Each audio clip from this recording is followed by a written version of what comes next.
Hey, I am here to talk about Mary Roach's book called Stiff, The Curious Lives of Human Cadavers. First of all, I am not done with this book. I'm only 100 pages in, but I had to decide between meeting my deadline and talking about the book or making you wait until I was done, which might not be another couple of weeks. So I decided to stick to the deadline so that we can start to discuss it. And I could maybe post my reaction to the whole book a little bit later. But the thing about this book is that you don't necessarily have to have read the entire book in order to have an opinion on it, because it's not a story.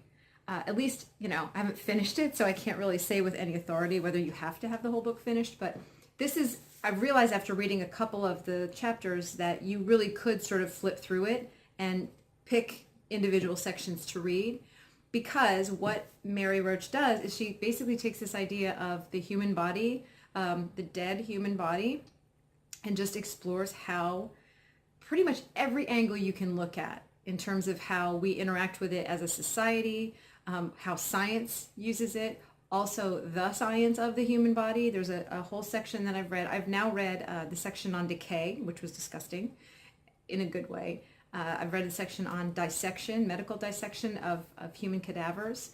And I'm almost done with the one on the automobile testing, using human cadavers as test subjects. So, and I can see that there's so much more. There's a chapter called I think it's called the crucifixion experiment.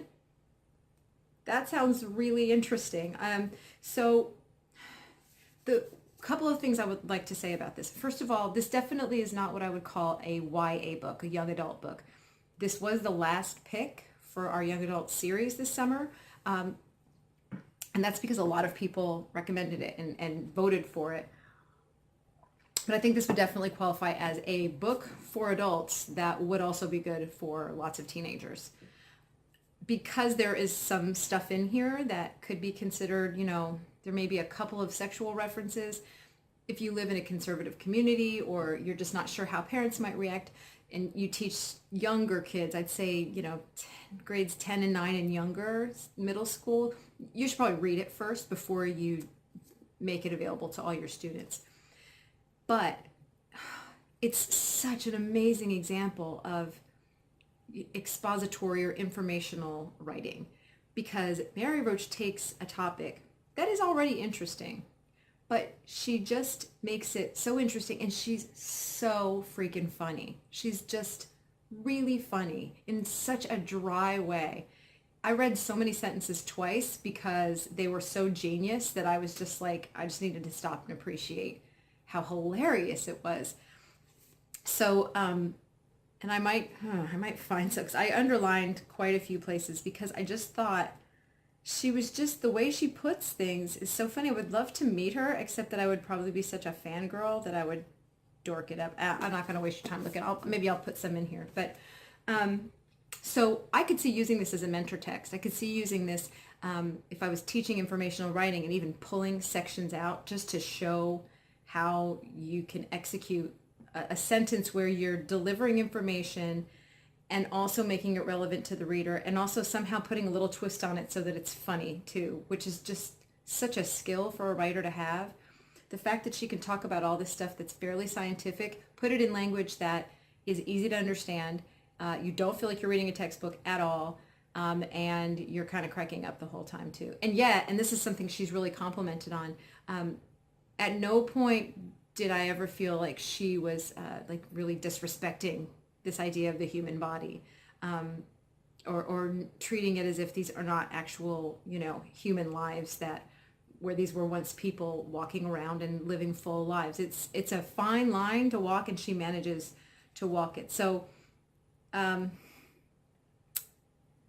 anyway, I would love to hear what you think about this, what your experiences have been with maybe teaching it. I could see this one definitely getting kids into reading who are not that into fiction or fantasy or imaginary stuff. This is not anything that has to do with fantasy or imagination, but it's such a good example of how you actually write about something real. I'm another nonfiction writer that I really love is Laura Hillenbrand, who wrote Seabiscuit and Unbroken is one of my favorite nonfiction books. And Laura Hillenbrand doesn't have the sense of humor that Mary Roach has, but she also can take a really complex topic and just get you so invested in it and so interested in it.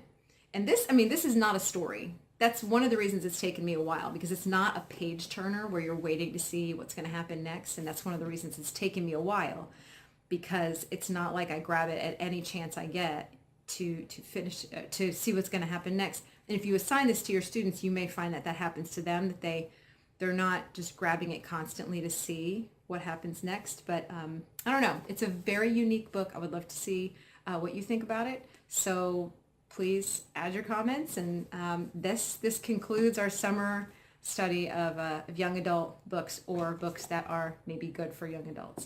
Thanks.